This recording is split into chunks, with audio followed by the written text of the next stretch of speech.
Bismillahirrahmanirrahim. Assalamualaikum warahmatullahi wabarakatuh. Alhamdulillah Rabbil alamin. Wa asyhadu an la ilaha illallah wahdahu la syarikalah.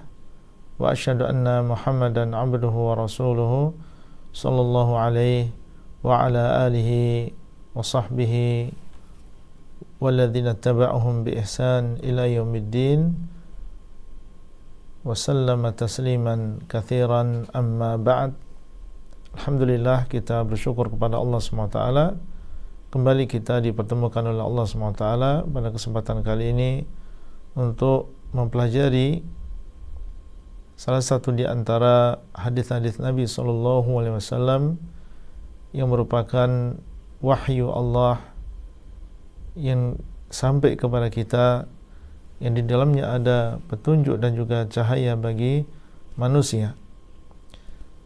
Dan masih kita bersama kitab Al-Arba'in An-Nawawiyah yang ditulis oleh Al-Imam An-Nawawi rahimahullah. Dan insyaallah pada malam hari ini kita akan mempelajari hadis yang ke-31, yaitu hadis yang berkaitan dengan amalan yang menjadikan Allah SWT cinta kepada kita dan amalan yang menjadikan manusia cinta kepada kita. Dan seperti biasanya, kita ingin salah seorang dari peserta untuk membaca hadis yang akan kita pelajari. Nah, Baik, bismillahirrahmanirrahim. Al-hadisus hadi wa salasun an abil Abbas Sahl bin Sa'idi radhiyallahu an qala ja'a rajulun ilan ilan nabi sallallahu alaihi wasallam faqala ya Rasulullah dullani ala amalin idza amiltuhu ahabbanillah wa ahabbanil nas faqala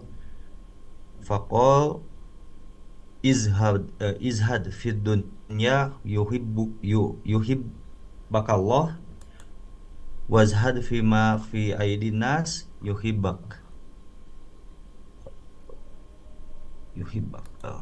yuhibbakan nas. nah, Haditsul hasan. Rawahu Ibnu Majah wa ghairuhu bi'asani ada sahasana. nah. Barakallahu fikum. Berkata Al-Imam An-Nawawi rahimahullah, Al-hadithu al-wahid wa thalathun, hadis yang ke-31 di antara 42 hadis yang dibawakan oleh Al-Imam An-Nawawi rahimahullah di dalam kitab ini.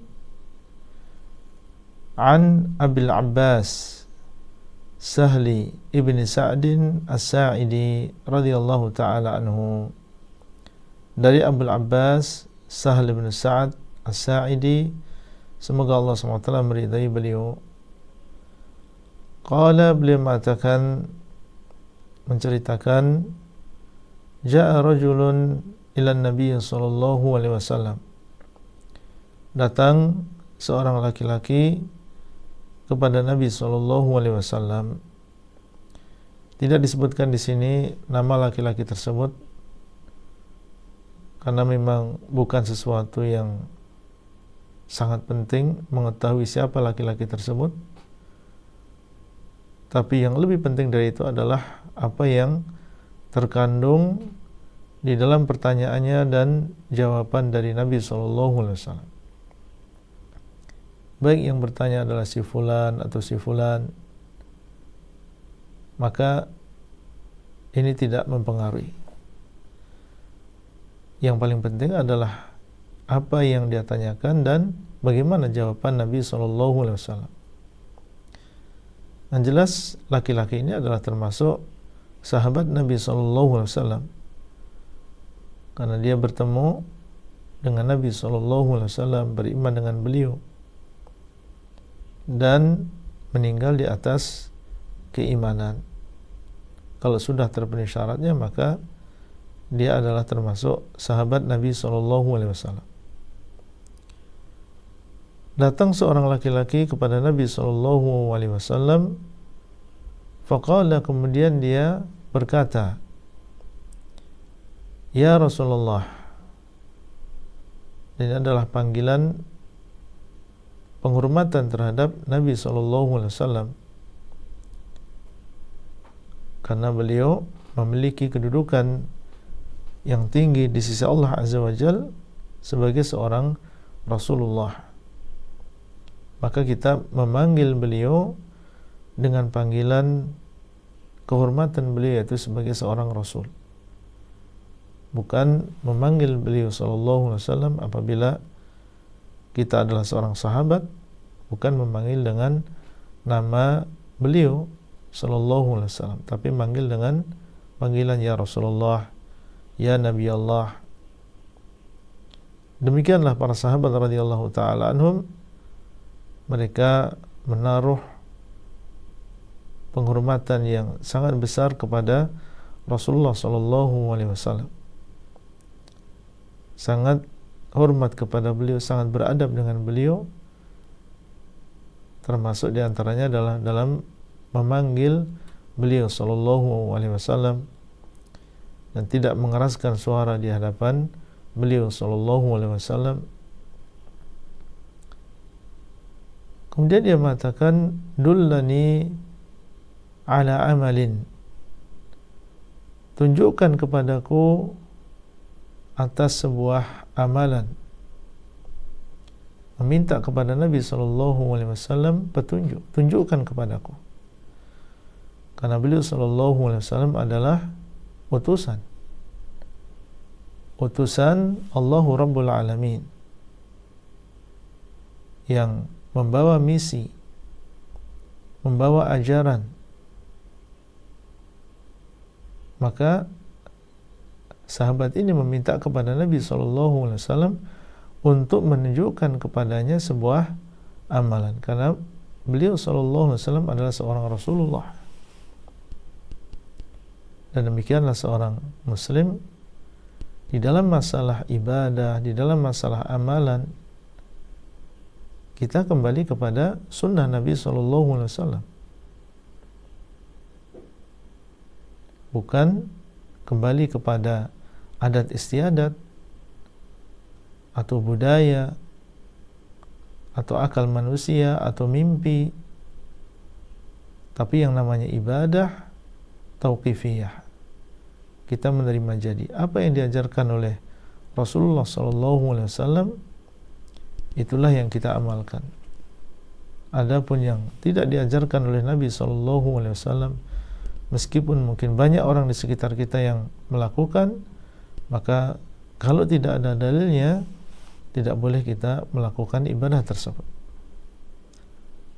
Sahabat ini mengetahui bahwasanya yang namanya amalan ya kembali kepada Rasul yang telah diutus, karena dia tahu apa amalan dan ibadah yang diridhai oleh Allah SWT. Dia pun mengatakan, dullani ala amal, tunjukkan kepadaku, meminta supaya diajarkan, tunjukkan kepadaku sebuah amalan. Menunjukkan bahwasanya para sahabat radhiyallahu ta'ala anhum, mereka menuntut ilmu tujuannya adalah untuk diamalkan. Tahu bahwasanya agama ini bukan hanya belajar saja, tapi kita juga ada pengamalan. Sehingga dia pun mengatakan, tunjukkan kepadaku, ajarkan kepadaku, menuntut ilmu. Ala amalin, sebuah amalan. Idza amiltuhu, kalau aku mengamalkan amalan tersebut, mempraktekkan amalan tersebut, amalan yang engkau tunjukkan kepadaku, maka ahabbani Allahu wa ahabbani an-nas. Kalau aku amalkan amalan tersebut, wahai Rasulullah, aku akan dicintai oleh Allah. Dan masing-masing dari kita berangan-angan, bercita-cita Dan ini yang seharusnya ada di dalam diri kita. Tujuan kita adalah bagaimana kita sebagai seorang hamba Allah dicintai oleh yang kita sembah, dicintai oleh Allahu Rabbul Alamin yang memiliki seluruh alam semesta ini. Tujuan kita adalah bagaimana kita mendapatkan kecintaan dari Allahu Rabbul Alamin.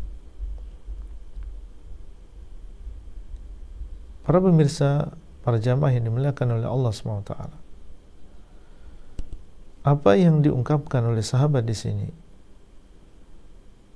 menunjukkan bagaimana dia sebagai seorang hamba Allah yang setiap hari beribadah kepada Allah SWT, mengetahui tentang keagungan Allah, kebesaran Allah, dia ingin dicintai oleh Allah SWT. Inilah cita-cita dia yang paling besar. Bagaimana Allahu Rabbul Alamin mencintai dia. Karena ini adalah sebuah kehormatan, sebuah kenikmatan yang besar. Kita di dunia, seandainya kita mendengar, kita hidup berorganisasi, bermasyarakat di sebuah lembaga tertentu, organisasi tertentu, yayasan tertentu, dan kita hidup bersama yang lain. Kemudian kita mendengar bahwasanya si fulan, ketua yayasan, sangat senang sama antum. Dia cinta sama antum. Antum beda dengan yang lain. Bagaimana perasaan kita ketika mendengar bahwasanya si fulan yang memiliki kekuasaan di tempat tersebut, dia pimpinan tertinggi di yayasan tersebut, di sekolah tersebut, ternyata dia senang dengan kita. Tentunya ini adalah sebuah kehormatan bagi diri kita, dicintai oleh orang yang paling tinggi di tempat tersebut. Ini adalah sebuah kehormatan. Lalu bagaimana seandainya kita mendapatkan, ini bukan hanya seorang kepala sekolah, bukan hanya seorang kepala yayasan. Bagaimana seandainya kepala negara mencintai kita, mencintai kita secara pribadi, individu kita. Lalu bagaimana seandainya seseorang dicintai oleh Allahu Rabbul Alamin, yang seluruh makhluk di bawah kekuasaannya, mereka adalah ciptaan Allah SWT. Ternyata Allahu Rabbul Alamin mencintai antum, mencintai kita. Tentunya ini adalah kehormatan yang besar, dicintai oleh Allahu Rabbul Alamin. Dan ini adalah kenikmatan, anugerah. Kalau sampai Allah SWT mencintai seorang hamba, maka Allah SWT akan memberikan taufik kepadanya, Allah SWT akan menolongnya, Allah SWT akan memudahkan urusannya, menjaga dia. Kalau dia meminta, maka akan diberikan oleh Allah. Kalau dia meminta perlindungan, maka Allah SWT akan melindunginya. Maka jadilah kita di dalam kehidupan kita sehari-hari, tujuan kita dalam beramal saleh adalah Allah SWT. Karena Allah, kita ingin melihat wajah Allah, kita ingin dicintai oleh Allah. Bagaimana caranya supaya dicintai oleh Allah? Ya, kita mengikuti apa yang Allah SWT inginkan.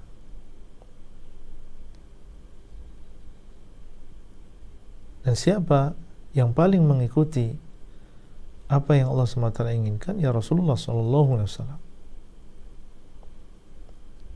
Sehingga untuk mendapatkan kecintaan Allah SWT, seseorang mengikuti Rasulullah SAW. Qul in kuntum tuhibbunallah fattabi'uni yuhibbukumullah wa yaghfir lakum dzunubakum.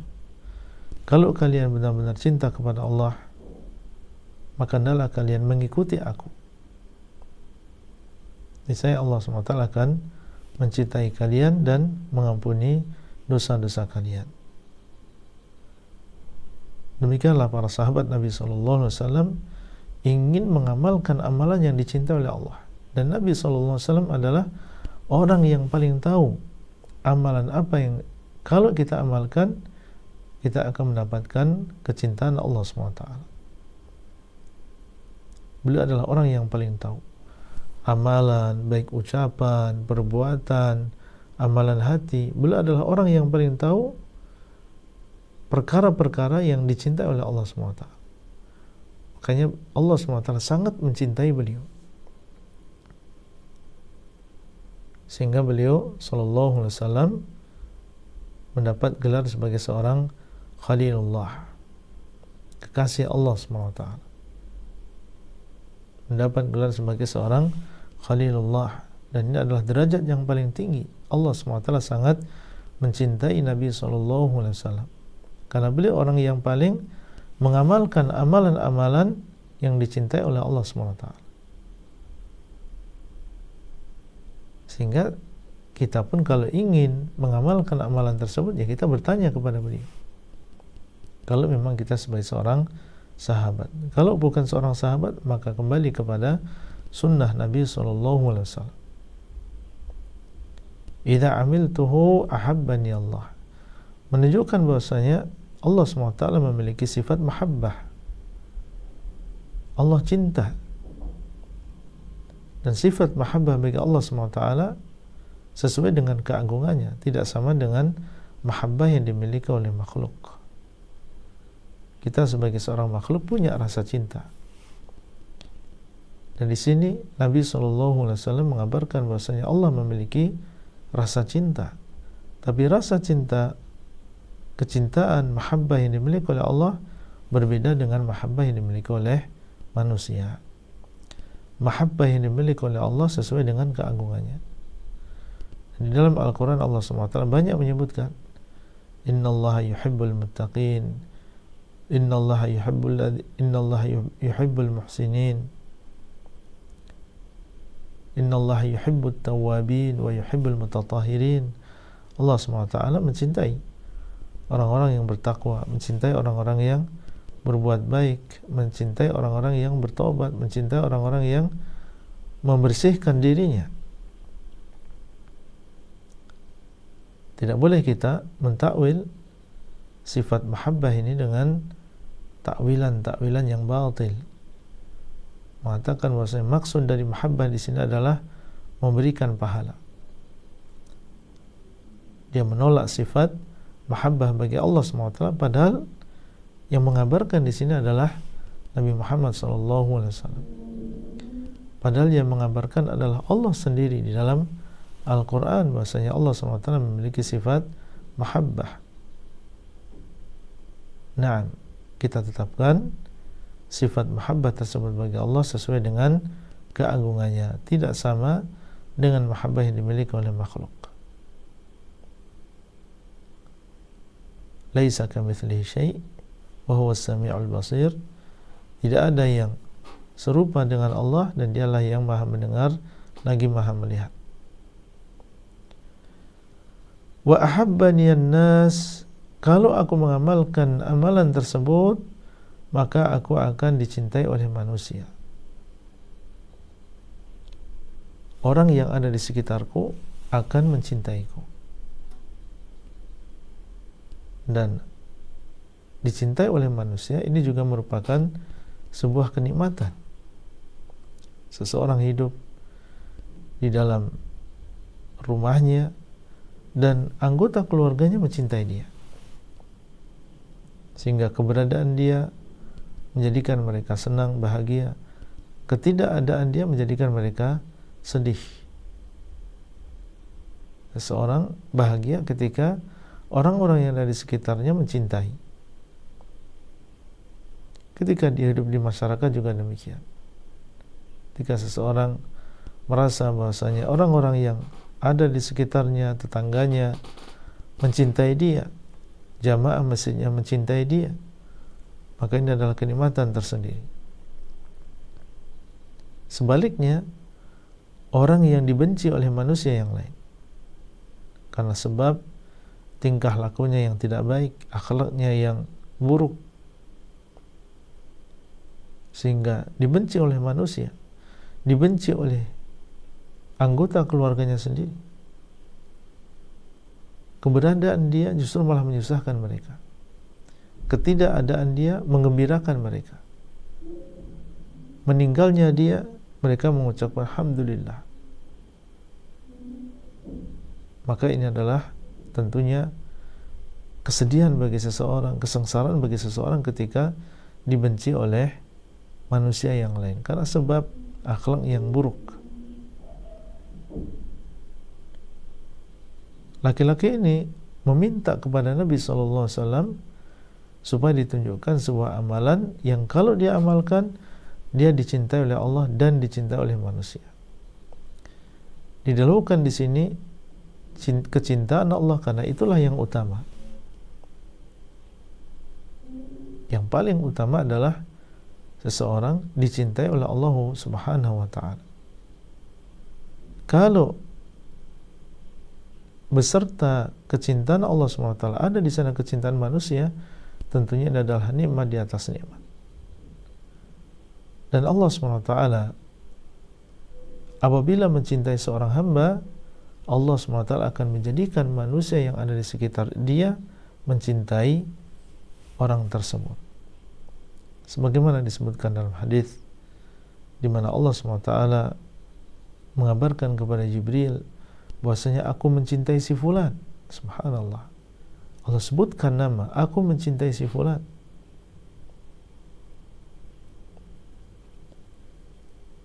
Kemudian Allah mengatakan fa'ahibbahu, maka hendaklah engkau cinta kepada si fulan. Aku mencintai si fulan, maka engkau Jibril cintailah si fulan.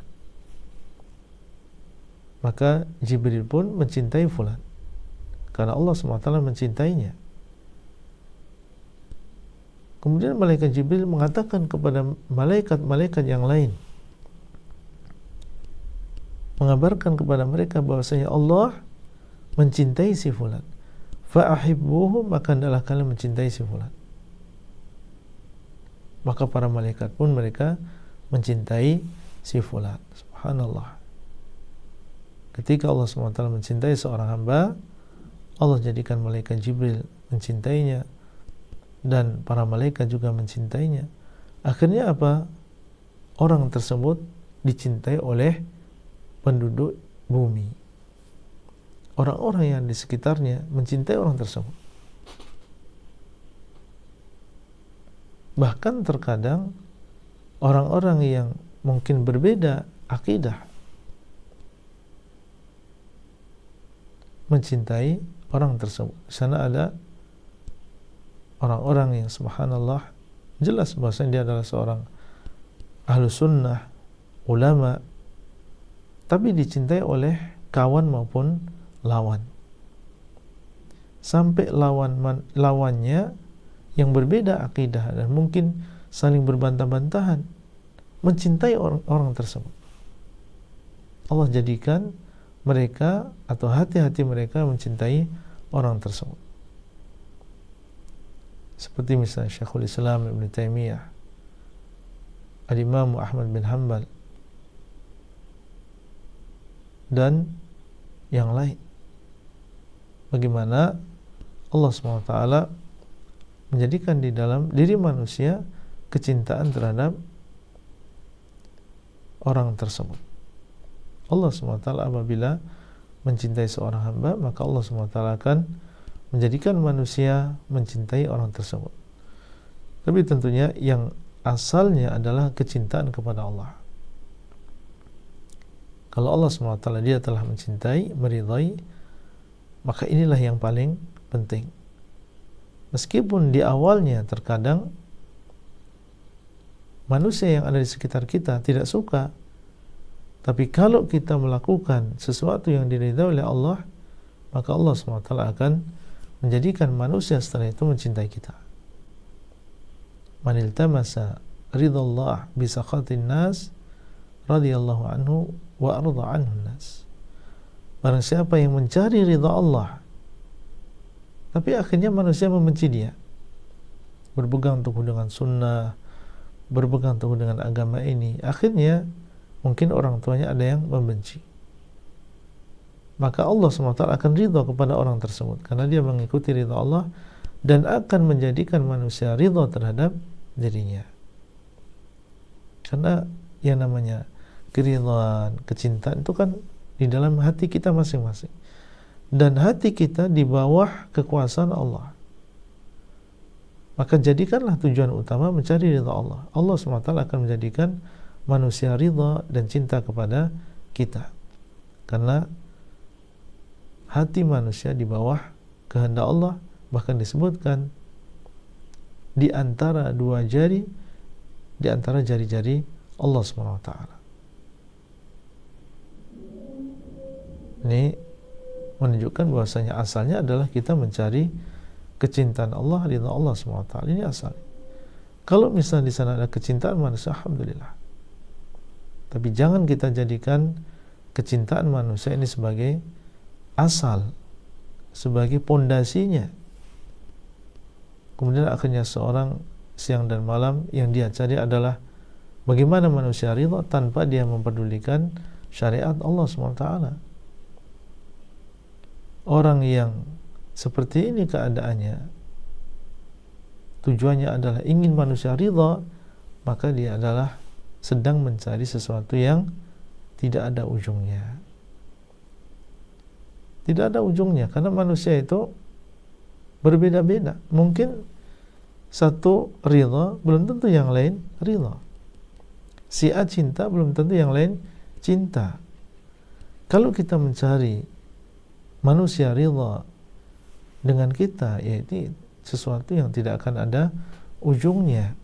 Seandainya antum bisa meridhai, menjadikan ridha si A, belum tentu antum bisa menjadikan ridha si B. Seandainya antum mengikuti si B, si A juga tidak akan ridha atau belum tentu ridha.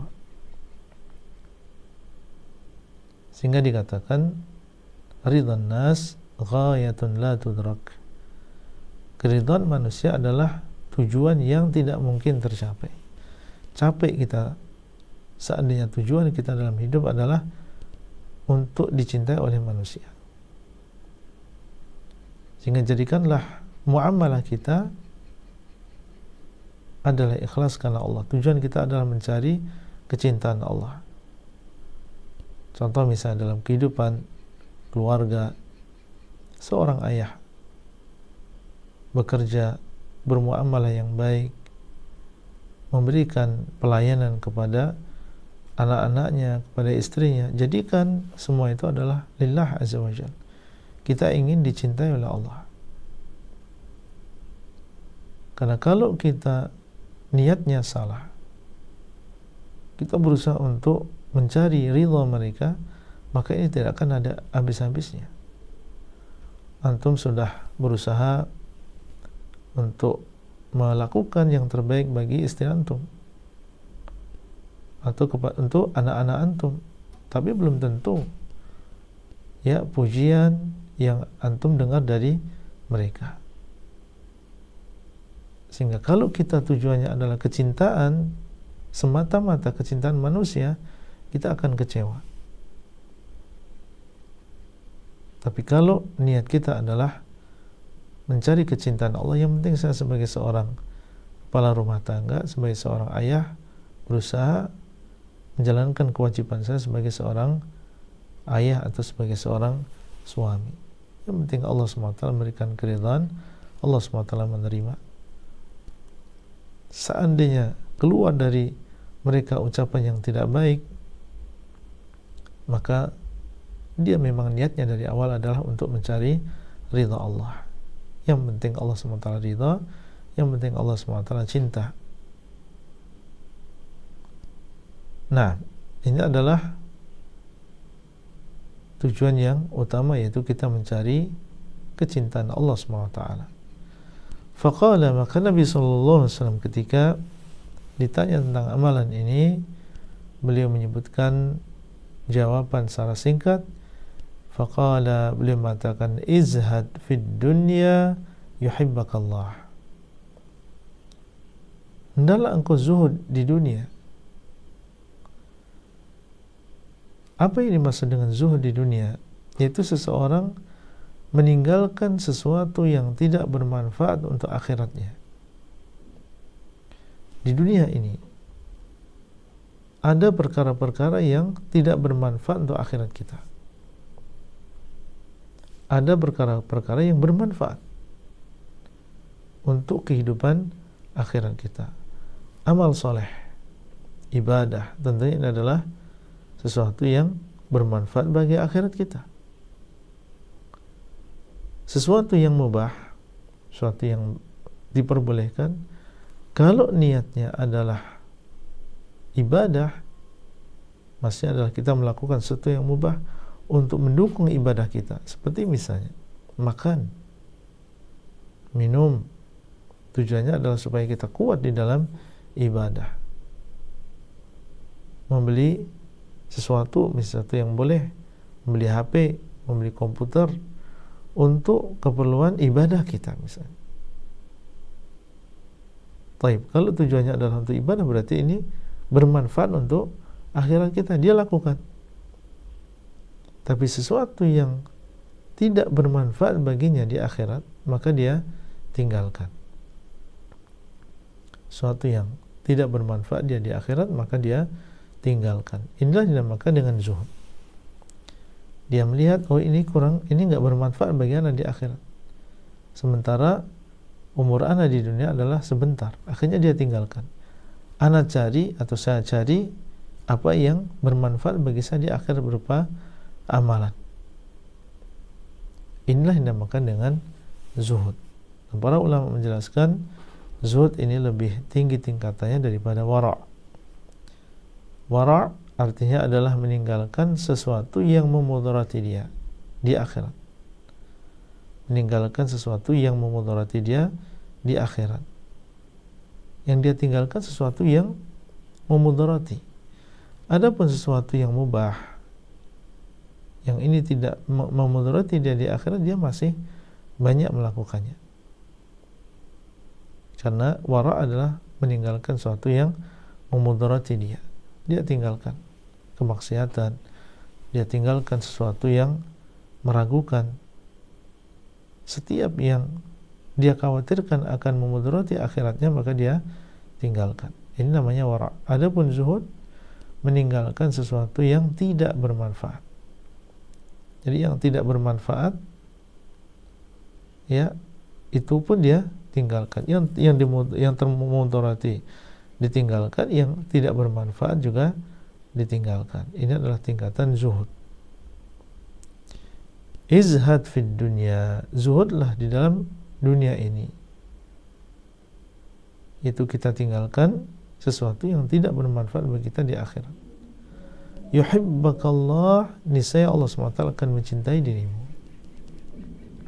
Nabi SAW mengabarkan kepada kita satu di antara kunci untuk mendapatkan kecintaan Allah SWT, yaitu zuhud di dalam perkara dunia. Dan zuhud jangan diartikan kemudian seseorang hidup miskin. Bukan seperti itu yang dimakan dengan zuhud. Tadi sudah disebutkan, meninggalkan sesuatu yang tidak bermanfaat baginya di akhirat. Terkadang ada orang yang zuhud dan dia adalah orang kaya. Karena dengan kekayaan dia banyak melakukan sesuatu yang tidak bisa dilakukan oleh orang miskin. Dia pandang, dia yakini dunia adalah hina, sebagaimana Allah SWT melihat dunia ini adalah hina. Maka dia juga demikian. Dia memiliki harta, memiliki uang, memiliki kekayaan,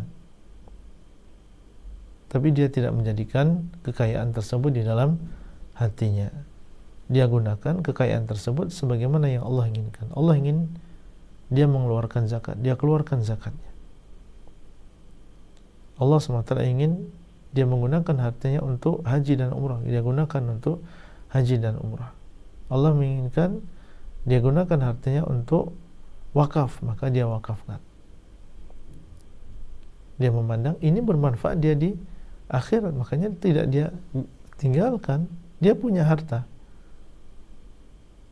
dan dia merasa bisa menggunakan harta tersebut untuk kebaikan akhiratnya. Sehingga Abu Bakar As-Siddiq, Uthman bin Affan, mereka adalah orang-orang yang zuhud dan mereka adalah orang-orang yang kaya. Sehingga sekali lagi jangan dipahami bahwasanya zuhud berarti orang harus menjadi orang yang fakir, menjadi orang yang miskin, yang mulanya dia adalah punya mobil, dia jual semua mobilnya, yang awalnya dia punya rumah, dijual semua rumahnya, kemudian hidup menggelandang. Tidak, bukan itu yang dimaksud dengan zuhud. Zuhud adalah meninggalkan apa yang tidak bermanfaat di akhirat. Niscaya Allah SWT akan mencintai dirimu. Kalau ada syarat tadi, maka Allah SWT akan mencintai kita. Jadikan harta ini ada di tangan kita, tetapi tidak di dalam hati kita. Wazhad fima 'indan nas yuhibbakan nas. Dan zuhudlah terhadap apa yang ada di sisi manusia. Artinya jangan meminta-minta kepada mereka. Zuhudlah di dalam apa yang dimiliki oleh manusia. Jangan meminta-minta kepada mereka. Melihat temannya memiliki sesuatu kemudian dia meminta, maka Nabi SAW memberikan petunjuk kepada kita, jangan melakukan yang demikian. Izhad, zuhudlah terhadap apa yang ada di tangan manusia, yang dimiliki oleh teman kita, dimiliki oleh tetangga kita. Jadilah orang yang fokus terhadap tujuan dia diciptakan oleh Allah SWT. Yuhibbakan nas, niscaya manusia akan mencintai dirimu. Kalau kita tidak meminta-minta kepada manusia, maka ini diantara makna zuhud di dalam apa yang ada di tangan manusia, maka manusia akan mencintai dirimu. Menjadi seorang yang fokus terhadap akhirat dan merasa cukup dengan apa yang dia miliki, tidak meminta-minta kepada manusia, maka ini menjadi sebab dicintai oleh manusia. Sebaliknya, apabila seseorang senang meminta-minta kepada orang lain, maka tabiat manusia ini tidak suka untuk diminta, meskipun dia adalah orang kaya. Dia punya mungkin 1 triliun,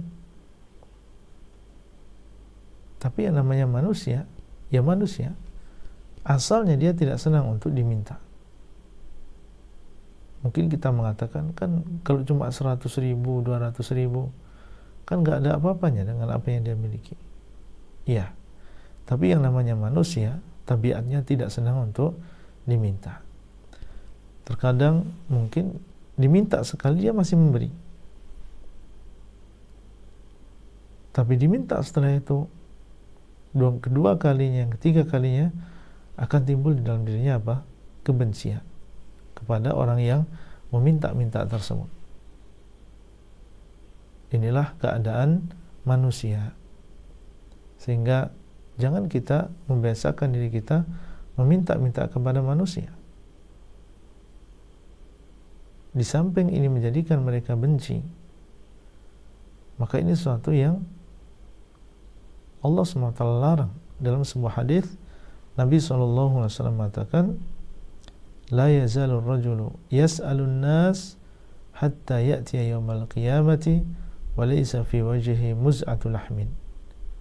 Senantiasa seseorang datang atau meminta kepada manusia sampai datang di hari kiamat dalam keadaan dia tidak memiliki daging secuil pun di wajahnya, karena dia tidak punya rasa malu. Akhirnya di hari kiamat dihukum oleh Allah SWT seperti itu, datang di hari kiamat dalam keadaan tidak memiliki daging di wajahnya. Seorang bertawakal kepada Allah SWT, tidak membiasakan dirinya meminta kepada manusia, menjaga kehormatannya, menjaga muruahnya.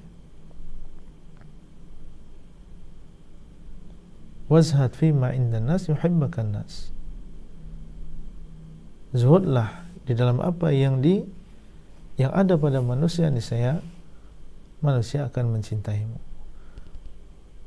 Ini menunjukkan bahwasanya zuhud terhadap dunia ini menjadikan Allah SWT mencintai kita dan akan menjadikan manusia mencintai kita. Itulah keutamaan zuhud, dan semoga Allah SWT menjadikan kita termasuk orang yang bisa mengamalkan hadis ini, memudahkan kita untuk menjadi orang yang zuhud di dalam masalah dunia. Dan Al-Imam An-Nawawi beliau mengatakan hadithun hasan, hadis ini adalah hadis yang hasan, rawahu Ibnu Majah, diriwayatkan oleh Ibnu Majah, wa ghairuhu, dan selainnya, bi asanida hasanatin, dengan sanad-sanad yang hasan. Diriwayatkan oleh Ibnu Majah dan selainnya dengan sanad-sanad yang hasan. Demikian insyaallah yang bisa kita sampaikan pada kesempatan kali ini, dan semoga bermanfaat. Sebelum ditutup, mungkin ada pertanyaan yang berkaitan dengan materi, kami persilahkan. Baik, insyaallah. Syukran jazakallahu khairan ya Ustazi atas penjelasannya di hadis ke-31 ini. Sambil menunggu pertanyaan, maaf, ada pertanyaan ini di pertengahan kajian tadi sudah ada yang bertanya, namun Ustaz mohon maaf, ini pertanyaannya urgent, namun tidak berkaitan dengan tema pada malam hari ini. Apakah boleh Ustaz? Iya. Baik, syukuran jazakallah khairan. Untuk pertanyaan dari jamaah di Swedia, Assalamualaikum warahmatullahi wabarakatuh. Assalamualaikum warahmatullahi wabarakatuh. Assalamualaikum ya Ustazi, izin bertanya. Qadarullah, keponakan saya menderita sedang diuji sakit kanker limfoma Hodgkin atau getah bening. Saat ini sedang menjalani radiasi, di mana selama radiasi ini keponakan saya tidak boleh mandi dengan air dengan cara diguyur. Dalam kurung boleh keramas rambut tapi sambil duduk selama ini, jadi badannya tidak terkena air. Badannya hanya boleh diusap dengan waslap. Karena dikhawatirkan alat yang dipasang dan spidol yang digariskan atau digambarkan di dadanya khawatir luntur kena air. Spidol ini diperuntukkan untuk alat yang akan disinar di dadanya. Pertanyaannya, saat ini ponakan saya baru selesai haid, ingin mandi wajib. Bagaimana caranya? Kemudian mengingat tidak boleh kena air badannya yang diguyur ke seluruh badan, bagaimana cara mandinya supaya sah dan bisa sholat kembali? Demikian Ustaz pertanyaannya. Jazakallahu khairan. Semoga Allah selalu menjaga Ustaz. Demikian Ustaz pertanyaan. Jazakallahu khairan. Nah, pertama kita berdoa kepada Allah SWT, semoga Allah SWT memberikan kesembuhan kepada saudari yang sedang terkena musibah, dan juga untuk saudara-saudara kita yang sedang diuji oleh Allah SWT dengan penyakit, dengan sakit. Semoga Allah SWT memberikan kesembuhan dan juga kesabaran kepada mereka. Dan demikianlah dunia, tempat ujian. Disinilah ada penyakit, seorang terkadang diberikan kesehatan, kadang diuji oleh Allah SWT dengan penyakit, dan demikianlah dunia yang sementara ini. Adapun surga yang Allah SWT janjikan bagi orang-orang yang beriman, barang siapa yang masuk ke dalamnya maka dia tidak akan merasakan kesengsaraan sedikit pun. Tentang pertanyaan yang disebutkan, maka apabila seseorang dia dikhawatirkan ketika menggunakan air akan termudarati, dan dalam perkara ini karena sedang ada proses ya pengobatan atau penyembuhan, dan dokter yang terpercaya mengatakan kalau memakai air maka dikhawatirkan demikian dan demikian, maka dalam keadaan seperti itu dia bersuci dengan tayamum. Bersuci dengan tayamum. Jadi tayamum ini ganti dari wudu, dan dia juga bisa menjadi ganti dari mandi. Bukan hanya ganti untuk wudu saja.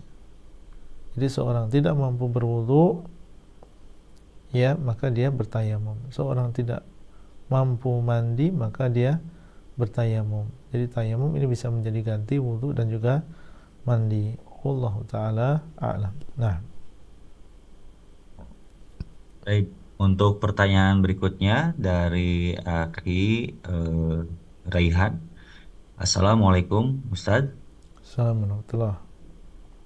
Apakah kalau seorang ibu suka menunda-nunda sholat wajib hingga waktu selanjutnya bisa berdampak ke anak atau keluarga, hingga anaknya atau keluarganya menunda-nunda sholat wajib hingga akhir waktu juga?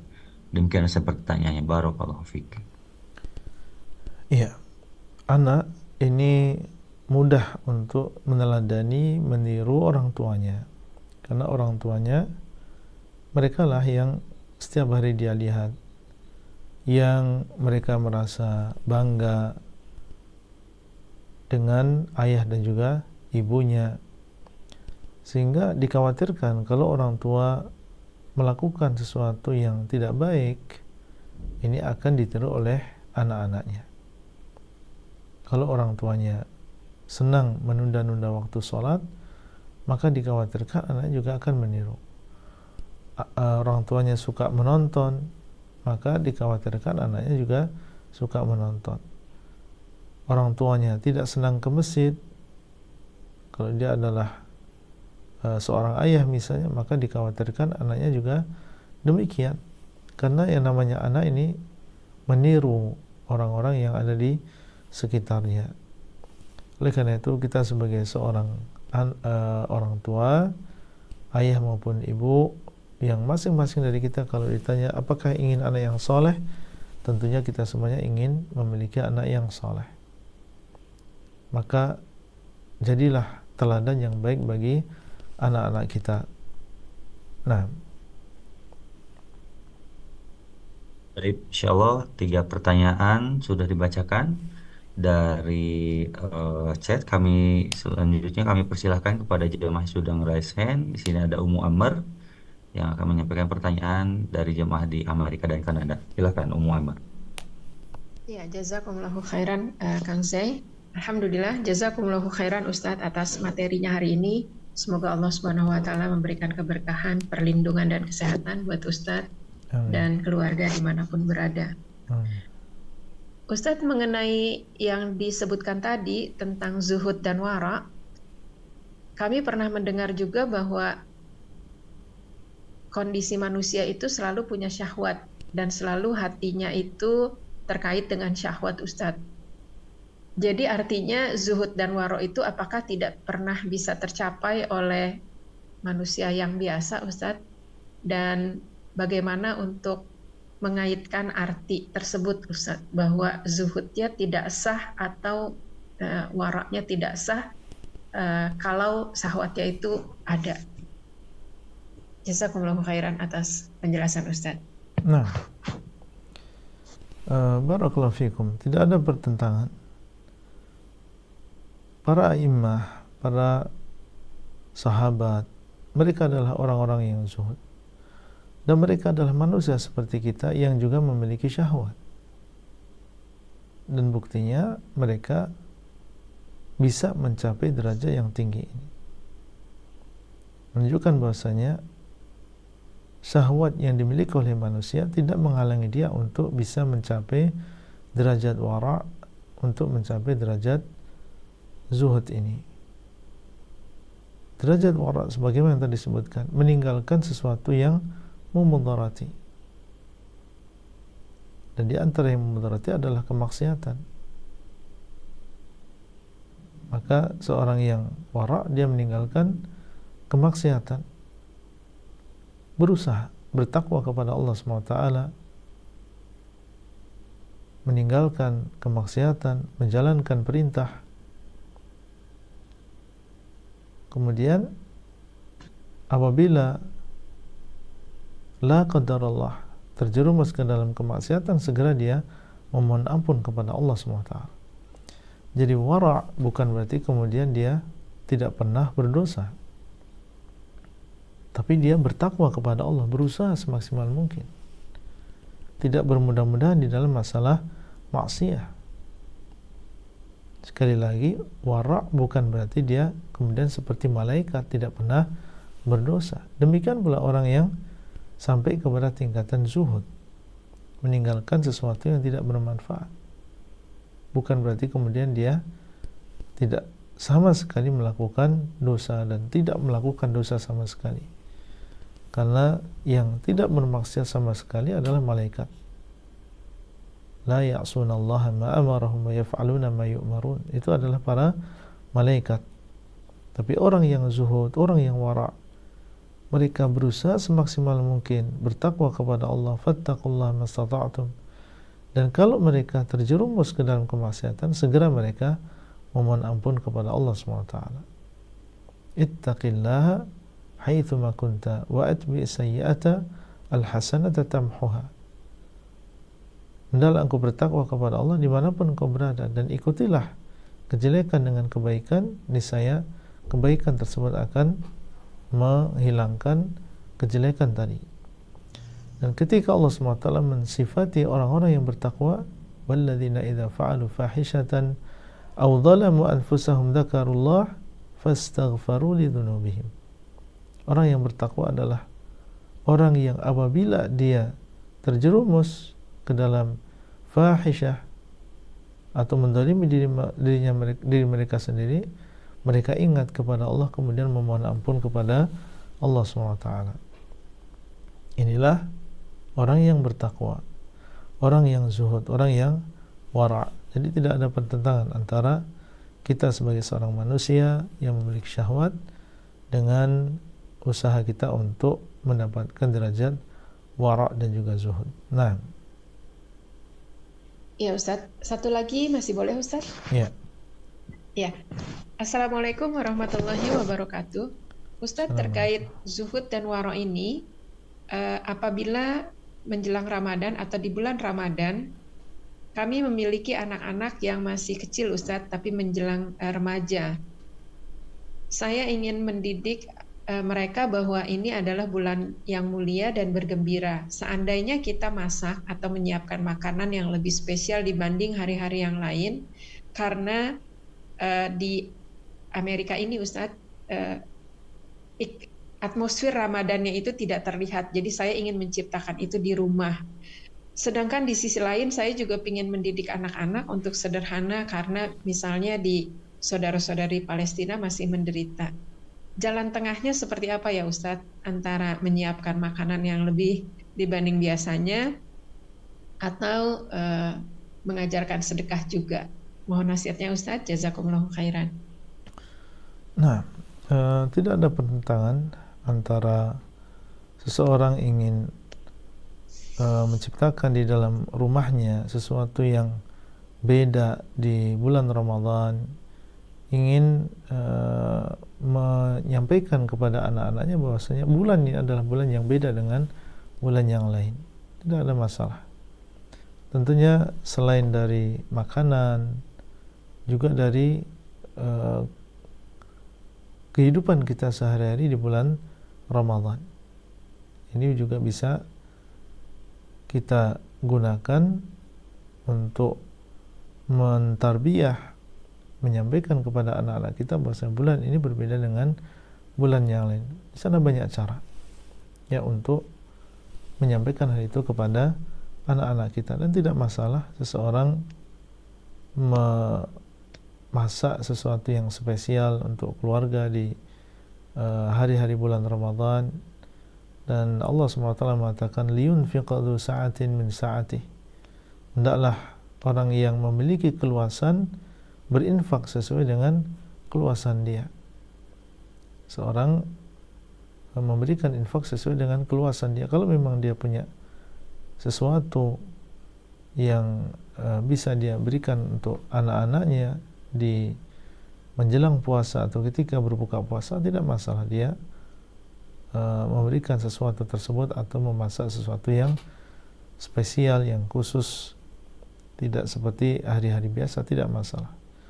Dan kecintaan kita dan perhatian kita kepada saudara-saudara kita di tempat yang lain, maka bisa diwujudkan juga dengan berbagai cara.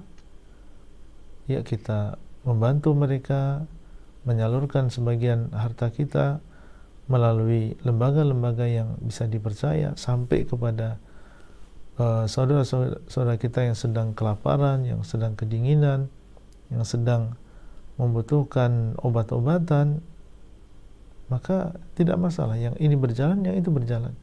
Perhatian kita kepada keluarga jalan, dan perhatian kita dengan saudara-saudara kita di daerah-daerah yang membutuhkan pertolongan ini juga tetap berjalan. Nah, alhamdulillah. Ya Ustaz, jazakumullahu khairan. Baik, barakallahu fiik. Baik, terima kasih Umu Amar pertanyaannya. Mohon maaf Ustaz, ini sudah pukul 21:16. Apakah berkenan menerima pertanyaan atau disudahi saja Ustaz? Saya mungkin satu lagi. Satu lagi pertanyaan, baik. Di sini ada Mama Ray yang sudah raise hand, kami persilahkan.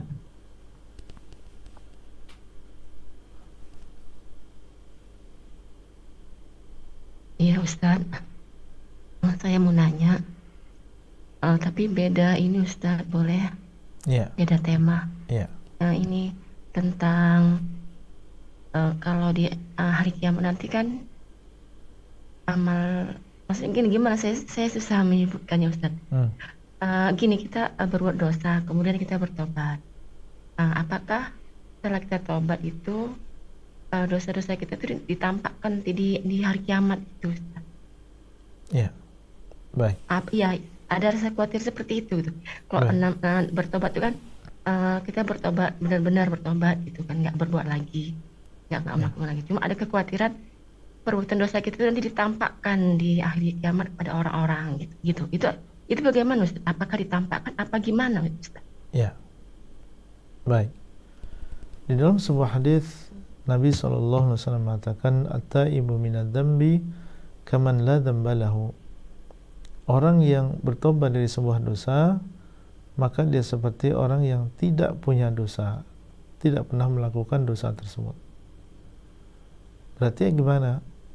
Orang yang tidak punya dosa atau tidak pernah melakukan dosa tersebut, ya tidak akan dinampakkan. Tidak akan dinampakkan karena dia sudah bertobat. Ya, statusnya seperti orang yang belum pernah melakukan dosa tersebut, sehingga tidak perlu ada di sana kekhawatiran.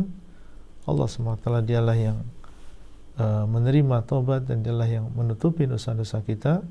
Kalau seseorang sudah diampuni dosanya, dihapuskan dosanya, maka tidak akan dinampakkan oleh Allah SWT.